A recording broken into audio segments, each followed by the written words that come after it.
सावन सोमवार की व्रत कथा इस प्रकार है। एक शहर में एक साहूकार रहता था। उसके घर में पैसों की कोई कमी नहीं थी, लेकिन उसकी कोई संतान नहीं थी, जिससे वह बहुत दुखी रहता था।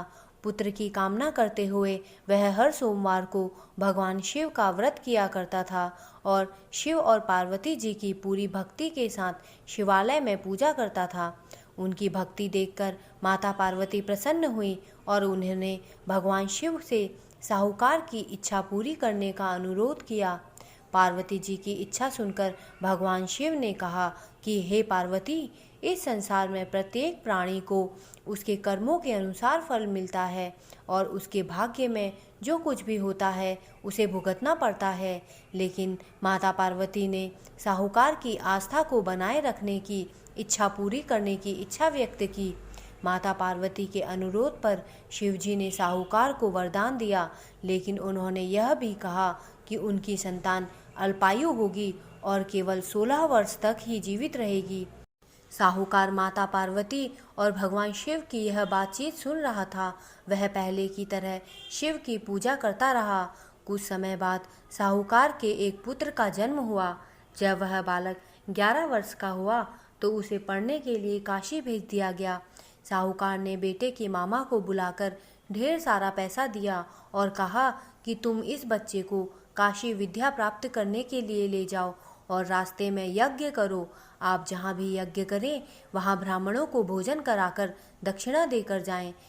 मामा भांजे दोनों एक ही तरह यज्ञ करते थे और ब्राह्मणों को दक्षिणा दान करते हुए काशी की ओर चले जाते थे। रास्ते में एक नगर था जहाँ नगर के राजा की पुत्री का विवाह होने वाला था, लेकिन जिस राजकुमार से उसका विवाह तय हुआ था वह काना था और इस बात की जानकारी राजा को नहीं थी। राजकुमार ने इस बात का लाभ उठाकर अपने स्थान पर साहूकार के बेटे को दूल्हा बना दिया, लेकिन साहूकार का बेटा ईमानदार था। उसने अवसर का लाभ उठाया और राजकुमारी के दुपट्टे पर लिखा कि तुम मुझसे शादी कर चुके हो, लेकिन जिस राजकुमार के साथ तुम्हें भेजा जाएगा वह एक आँख वाला काना है। मैं काशी पढ़ने जा रहा हूँ। जब राजकुमारी ने चुन्नी पर लिखे शब्दों को पढ़ा तो उसने अपने माता पिता को यह बात बताई। राजा ने अपनी पुत्री को बारात के साथ विदा नहीं किया।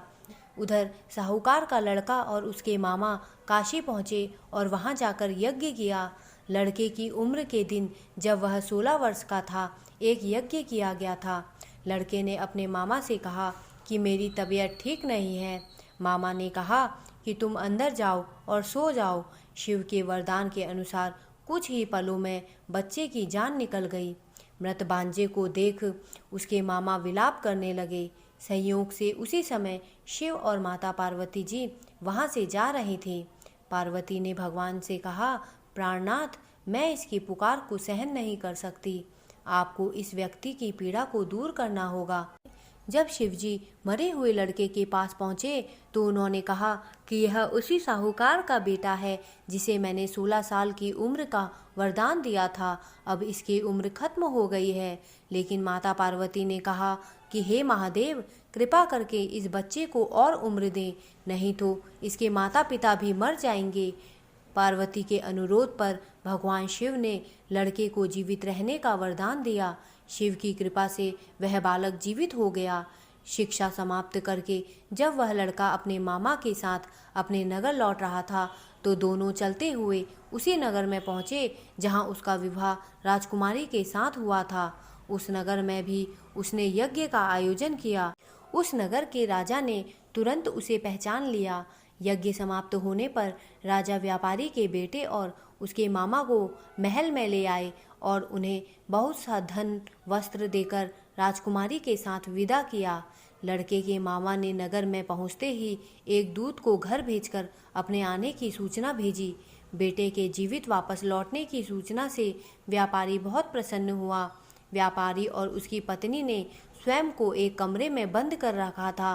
भूखे प्यासे रहकर वह दोनों अपने बेटे की प्रतीक्षा कर रहे थे। उन्होंने प्रतिज्ञा कर रखी थी कि यदि उन्हें अपने बेटे की मृत्यु का समाचार मिला तो दोनों अपने प्राण त्याग देंगे। व्यापारी अपनी पत्नी के साथ नगर के द्वार पर पहुंचा। अपने बेटे के जीवित होने पर उसके विवाह का समाचार सुनकर उसकी खुशी का ठिकाना न रहा। उसी रात भगवान शिव ने व्यापारी के सपने में आकर कहा कि हे श्रेष्ठी, मैंने तेरे सोमवार व्रत करने और व्रत कथा सुनने से प्रसन्न होकर तेरे पुत्र को लंबी आयु प्रदान की है।